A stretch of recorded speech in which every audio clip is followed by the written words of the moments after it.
फिर security forces के हवाले से उन्होंने कहा कि हमारी सिक्योरिटी फोर्सेस ने कुर्बानियां देकर हमें महफूज बनाया है, लेकिन नेशनल सिक्योरिटी के अहदाफ बड़े वसी हैं और ये नहीं हो सकता कि चंद लोग अमीर हों किसी मुल्क में और बेशुमार लोग गरीब हों और वो आप कहें कि ये एक नेशनल सिक्योरिटी यहाँ पर इस मुल्क में हासिल है। ये बड़ा एक मसला होगा। और फिर ये कि जी जायज़ हुकूक देना कश्मीरियों को ये भारत के हक़ में है, तो क्या भारत पहल करेगा? बाबर डोगर साहब, क्या लग रहा है आपको? इमरान खान साहब की ये सोच है कि भारत पहला कदम उठाए। अब बातें हो रही हैं कि कोई बैक चैनल पर मामला चल रहे हैं, अभी LOC पर फिर सीज़ फायर की बात हुई है, दोबारा से माहदे को एक्टिवेट किया गया है। तो ये जो बाइडन चाह रहे हैं कि खित्ते में यहाँ पर मामला सही हों ताकि अफगानिस्तान में अमन हो सके, पाकिस्तान भी कोशिश कर रहा है, तो कोई भारत पहला कदम उठाएगा? कोई पहला कदम ये लगता है कि आर्टिकल 370 जो उसने ख़त्म किया वो वापस ले, तो वो होता नज़र आ रहा है आपको? उसामा साहब, पाकिस्तान ने हमेशा एक चीज़ तो साबित की, पाकिस्तान की गवर्नमेंट ने, कि वो इस खित्ते में अमन चाहते हैं, वो इस खित्ते में कशीदगी नहीं चाहते, वो इस खित्ते में बदअमनी नहीं चाहते, लड़ाई नहीं चाहते, वो इंडिया के साथ एक अच्छा ताल्लुक़ रखना चाहते हैं। लेकिन अनफॉर्चुनेटली इंडियन गवर्नमेंट की जो पॉलिसीज़ हैं उसकी वजह से इस खित्ते का बैलेंस ख़राब हो रहा है, अमन तबाह हो रहा है। अब मुझे एक बात बताएं कि इमरान खान ने आज फिर एक मतलब ऑफ़र किया कि जनाब इंडिया, मोदी जो है वो एक स्टेप ले, पॉजिटिव स्टेप ले, तो हम बिल्कुल उनके साथ चलने को तैयार हैं। एक इशू कश्मीर है, मेन इशू जो है कश्मीर है कि मोदी साहब जो है अब उनको वो स्टेप बैक करना पड़ेगा, वो जो उन्होंने वहाँ पे लेजिस्लेशन की उसको वापस लेना पड़ेगा। अब दूसरी चीज़ अगर आप देखें तो आज लाहौर में 3 अफगान दहशतगर्द पकड़े गए हैं, तीनों अफगानिस्तान से हैं, तीनों वहाँ से भेजे गए हैं। मकसद ये था कि यहाँ पे टारगेट किलिंग करें, और ये भी उन्होंने कहा कि जी टारगेट किलिंग करने के बाद उनको 80-80 लाख रुपया भी मिलना था। और उन्होंने ये भी कहा कि वहाँ पर पाकिस्तान मुखालिफ जो एजेंसीज़ हैं, जिनमें इंडियन एजेंसीज भी शामिल हैं, वो इसके पीछे हैं। अब इससे तो बड़ा क्लियर, बड़ा वाज़े तौर पर ये चीज़ सामने आ रही है कि ये जो सारी कार्रवाई हुई, इसका मकसद पाकिस्तान में दहशतगर्दी करवाना, बदअमनी फैलवाना था, और इसके पीछे इंडिया था। अब अगर यही लोग इंडिया में कहीं पकड़े जाते तो आप सोचें कि इंडिया ने सारी दुनिया में जो शोर मचाना था वो आप देखें। अब कभी उनके सर्विंग कर्नल पकड़ा जाता है, कभी उनके और दूसरे लोग पकड़े जाते हैं। फिर ये है कि चाइना की एम्बेसी जो कराची है उसमें जो अटैक हुआ उसके पीछे इंडिया है, कोयटा में जो दहशतगर्दी के वाक़यात हो रहे हैं उसके पीछे इंडिया है। और फिर वो हमसे ये एक्सपेक्ट करे कि पाकिस्तान उसके साथ दोस्ती के ताल्लुकात जो है वो करेगा, या पाकिस्तान जो है उससे किसी भी इशू पर डायलॉग करेगा। अगर इंडिया सिंसेरिटी के साथ चाहता है कि खित्ते में अमन आए, अगर इंडिया चाहता है कि जनाब पाकिस्तान और इंडिया के दरमियान ट्रेड खुलनी चाहिए, दोस्ती बढ़नी चाहिए, दोस्ती होनी चाहिए, तो उसके लिए इंडिया को पॉजिटिव स्टेप्स लेने पड़ेंगे। अफगानिस्तान में उनके जो टेरर सेल्स हैं वो ख़त्म करने पड़ेंगे। अफगानिस्तान में जिन वो दहशतगर्द तंजीमों को सपोर्ट कर रहा है, जिन तंजीमों के जरिए से पाकिस्तान में दहशतगर्दी करा रहा है, उन तंजीमों को ना सिर्फ डिस्क्लोज करना पड़ेगा, उनके पीछे से हाथ उठाने पड़ेंगे, बल्कि डिस्क्लोज करना पड़ेगा।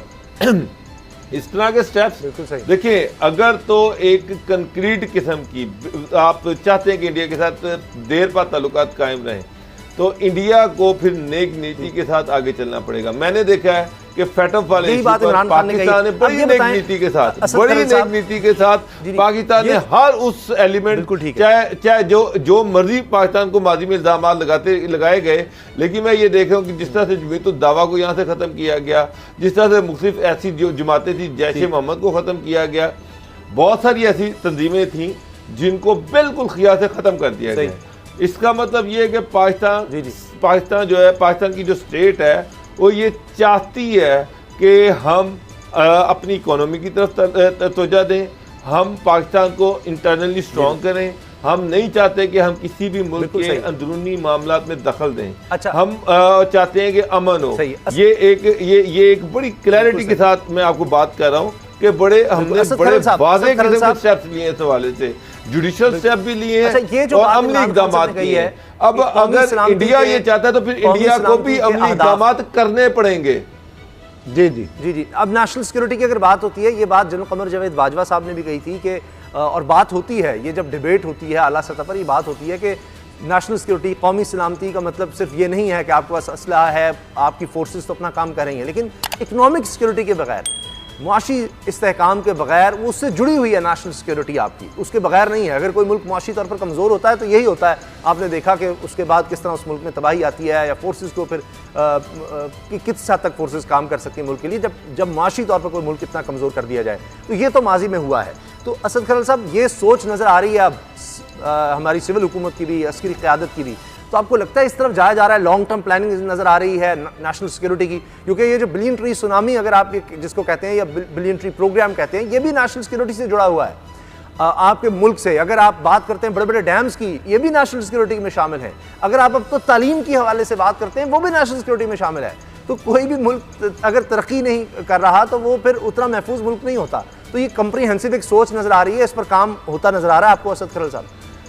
देखिए, ये तो एक लॉन्ग टर्म चीज़ें हैं। मामला जो जिस तरह आपने कहा कि मामला है कश्मीर का, जो एक कोर इशू है, ज़ाहिर बात है। इसके अलावा और बहुत सारा, अब तो फूड सिक्योरिटी का भी इशू आ गया। पाकिस्तान जो एक ज़री मुल्क है, जो कि एक्सपोर्ट करता था गन्ना, यानी गंदम और चीनी, जो है वो उस हालत में भी आप देख रहे हैं कि चीनी का भी आप हम इम्पोर्ट करते हैं पहले, फिर एक्सपोर्ट करते हैं।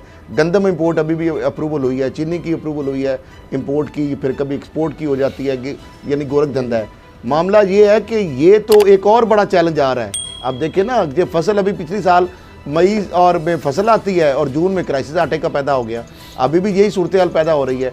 मामला ये, जो मैं उसामा साहब लंबी चौड़ी बातें, 73 साल हो गए हैं, कहानियाँ हम सुन रहे हैं तोता मैना की, कभी मुशर्रफ की पॉलिसी, कभी लाहौर का जो है वाजपेयी के साथ नवाज शरीफ का, उसके बाद जनाब के करीब पहुँच गया मौलाना फजल रहमान साहब ने। तो माशाल्लाह कश्मीर कमेटी के चेयरमैन, उनकी ज़बान को तो अल्लाह ना करे कुछ चीज़, पता नहीं क्या कोई लफ्ज़ या कोई लुकनत थी इस तरह की कश्मीर के हवाले से, मकबूजा कश्मीर के हवाले से, ये इंडिया के खिलाफ उन्होंने तो कभी बात ही नहीं की। अब मामला ये, उसामा साहब मुझे ये बताएं, 2 + 2 = 4 है। क्या आप ये जो कहते हैं कि वो इंडिया सिंसियर हो, इंडिया सिंसियरिटी लाए, हमारी सिंसियरिटी को तो पूरी दुनिया ने एक्नॉलेज किया। हमारा जो डोजियर था उसमें हमने प्रूव किया कि पाकिस्तान एक पुरअमन रियासत है, पाकिस्तान खित्ते की स्टेबिलिटी चाहता है, पाकिस्तान समझता है कि अफ़गानिस्तान पुरअमन अफ़गानिस्तान, पाकिस्तान जो है उसकी खुशहाली के साथ जुड़ा हुआ है। पाकिस्तान ये भी समझता है कि इंडिया जो पुरअमन अगर है तो उसका भी खित्ते के साथ वही जो इंटरलिंक है, इकोनॉमिक जो आपने स्टेबिलिटी की और सिक्योरिटी की बात की, वो इससे इंटरलिंक्ड है। लेकिन मामला बदकिस्मती क्या है कि इन चीज़ों से क्या ये हिंदू बनिया जो बगल में छुरी और मुंह में राम राम, आपने कहा कि इन्होंने तंजीमों के ऊपर इतराज़ किया, हमने बैन कर दिया, इन्होंने